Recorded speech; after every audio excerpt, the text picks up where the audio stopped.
Good morning to my friends and family, and welcome to this episode of Jim's 5 a.m. Club.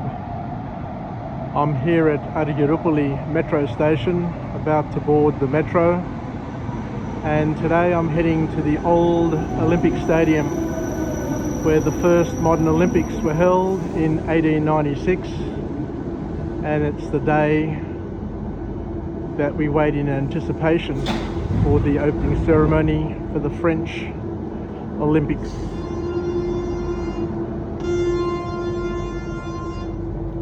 So I'm getting on here at this place here, Athens, and I'll get off at Acropolis metro station and then make my way to the stadium there and get a video. Take care everybody, ciao for now. I've just popped off the metro here at Acropolis station and will make my way to the old Olympic Stadium, which is probably about 850 metres from the station, so it'll take about, about half an hour, 20 minutes to walk to. But the trip on the metro is €2.30, which works out to be about $4, and you get down here to the Acropolis station, and from here you can walk to the Parthenon, you can walk to Blaka, you can walk to Monastiraki, and you can go to quite a few of the attractions of wonderful Athens. Anyway, let's see how we go. Cheers for now. Athens on a shoestring. I'm going to the old Olympic Stadium, so I've gotten out here at Acropolis metro station, and I'm going to cross the road where this monument is, head through the park, and it's about 900 metres away. Good morning to my friends and family, and I'm just entering the Pan Athletic Stadium here in Athens, the site of the first modern Olympics that was hosted here in Athens by Greece in 1896, over 100 years ago. What a beautiful stadium. I was absolutely gobsmacked to read out the front there that this stadium has a capacity of 60,000 people, which makes it a very, very large stadium, to say the least. It's 8 o'clock in the morning, the stadium has just opened, so I thought I'd come in and just do a bit of a walk around, especially on this special day, this day where Paris will be hosting their Olympics, and we all hope that everything goes well from a security perspective and from a entertainment and an athletic perspective as well. This stadium here has hosted a number of important events. The last important event was the passing on of the Olympic flame to the Paris Olympic Authority. It's also hosted the return to Greece of the Euro 2004 champions, who entered here on top of a bus carrying the trophy, and there were thousands and thousands of spectators here just willing on the team, and it was an absolute frenzy. This location here has also been the location of a famous basketball game, a famous club basketball game that was like a competition of the best clubs in Europe, and Greece played the final. Or should I say, a Greek club played the final. Panathinaikos played one of the clubs from Slovenia, and Slovenia were the outright favourites to take out the competition. I think it was held in 1967, if my memory serves me right, and this stadium was, as I could imagine, packed with Greek fans, with Panathinaikos fans, and the Greek team won. And there was absolute pandemonium here because nobody ever thought that the Greek team would be able to match it with the Slovenia team. But it just goes to show, just like with the Euro 2004, everything is possible when you harness the skills and talents of a team and make the most of it. The other memory that I have of Greece is the 2004 Olympic Games that were held in another stadium. But before those games, I can recall with a bit of taste in my mouth, the people, the media, who would often be saying negative things about Greece, saying that Greece was going to be a security nightmare, that Greece was not going to be ready, that the games were going to be a shambles, and to a certain extent it made the Greeks throughout the world feel very uncomfortable, thinking that what the media was saying was going to be a reality. But Jacques Rogge, the president of the Olympic Committee, at the closing ceremony said that the Games of Athens 2004 were going to go down in history as being the unforgettable games, the dreamlike games, because everything went off without a hitch. To the credit of the Greek Olympic Committee, to all the volunteers and all of those who contributed to this outcome in 2004, you did Greece proud, and you did every Greek in the world proud, because I'll never forget watching the opening ceremony. I'll never forget the party-like atmosphere of the closing ceremony. I'll never forget the magnificent Olympic achievements by many of the greatest athletes in the world who came to Athens and were rewarded with a true Olympic experience in the place where the Olympic spirit was ignited thousands of years ago and is now continued into the modern era.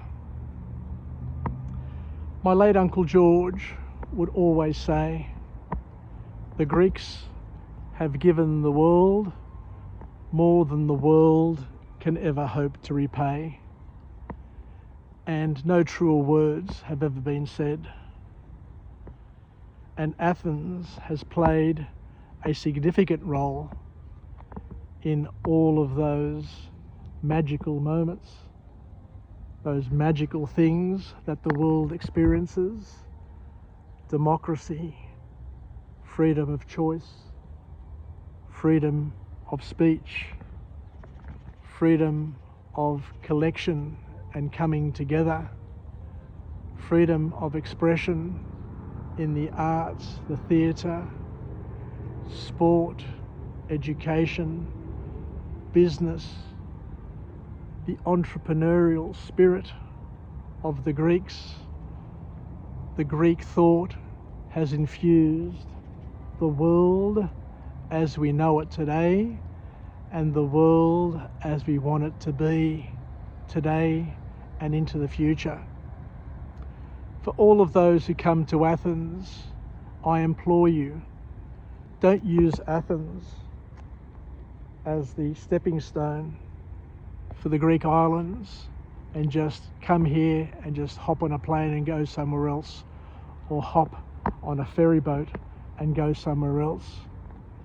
Athens has a lot to offer, and if you can't find your Greek spirit, if you can't find your Greekness here in Athens, if you are unfulfilled with what Athens has to offer, then I'm telling you here and now, it doesn't matter where you go in Greece, it doesn't matter where you go in the world, you will never ever be fulfilled, because for me, Athens is Greece.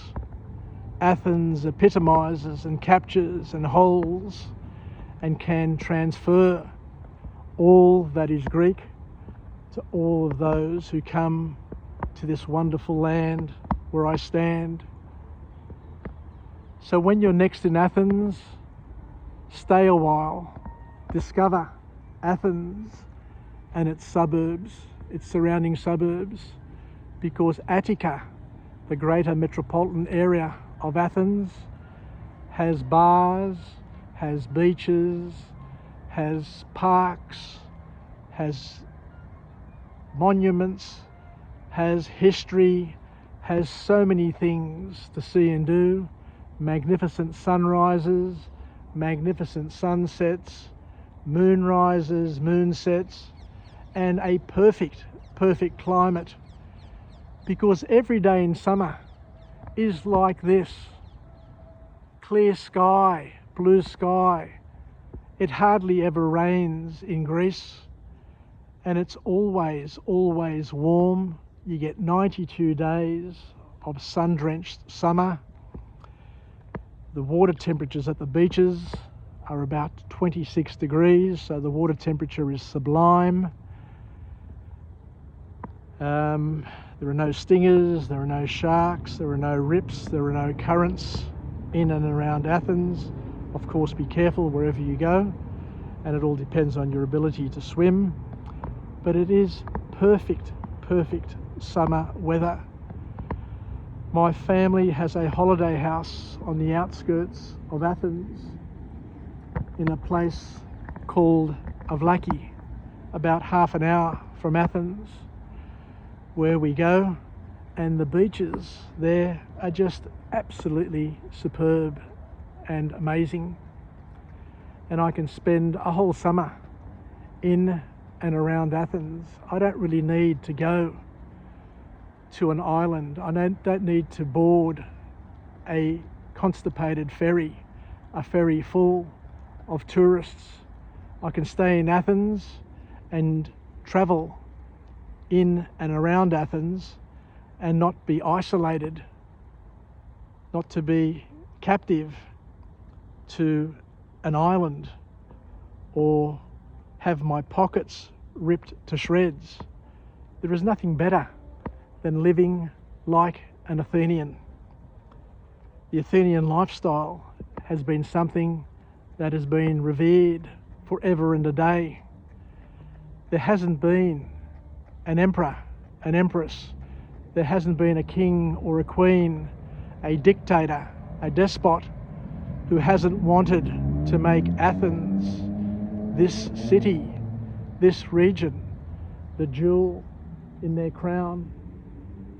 Athens is and always has been a place that has welcomed people from all over the world and has been the melting pot of Greek thinking, and has documented and perfected ideas through freedom of expression, freedom of collaboration, and freedom of coming together. So once again, make Athens a priority on your travel list. Don't just come and go. enjoy it, love her, because she will love you back. And to all my family and friends, to all of those of the great Greek diaspora throughout the world, I want to tell you one thing, and to take this one thing with you wherever you go. There isn't a rock, there isn't a pebble, there isn't a grain of sand in this country that doesn't have your name indelibly etched upon it. And the wind, whenever it blows over the waves, through the trees and across this great land, will always be whispering and calling out your name, calling to you to return, calling you to come home, so that it can embrace you, it can love you, and can make you feel as if you're one with all of those who have passed through this wonderful country, who carry this spirit of the ancient Greeks, the modern Greeks, and all of the family members, all the good people who have come before us. And to all of those who don't have a Greek DNA or a Greek background, what I want to say to you is very, very important. Because what I say is that being Greek is not a DNA, being Greek is not a bloodline, being Greek is a thought process, being Greek is a way of thinking, a way of living, a way of expression. So if you live and breathe and want democracy and democratic thought processes and freedom of speech and the basic freedoms throughout the world, then in essence you are Greek to your very, very bones, regardless of your bloodline, regardless of your DNA, because Greek thought is what has changed the world.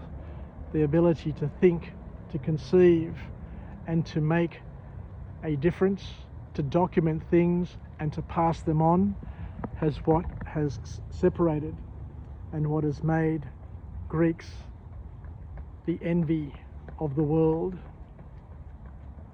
Yassas, take care, and until we meet again, it's Jim from Jim's 5am Club. Bye for now.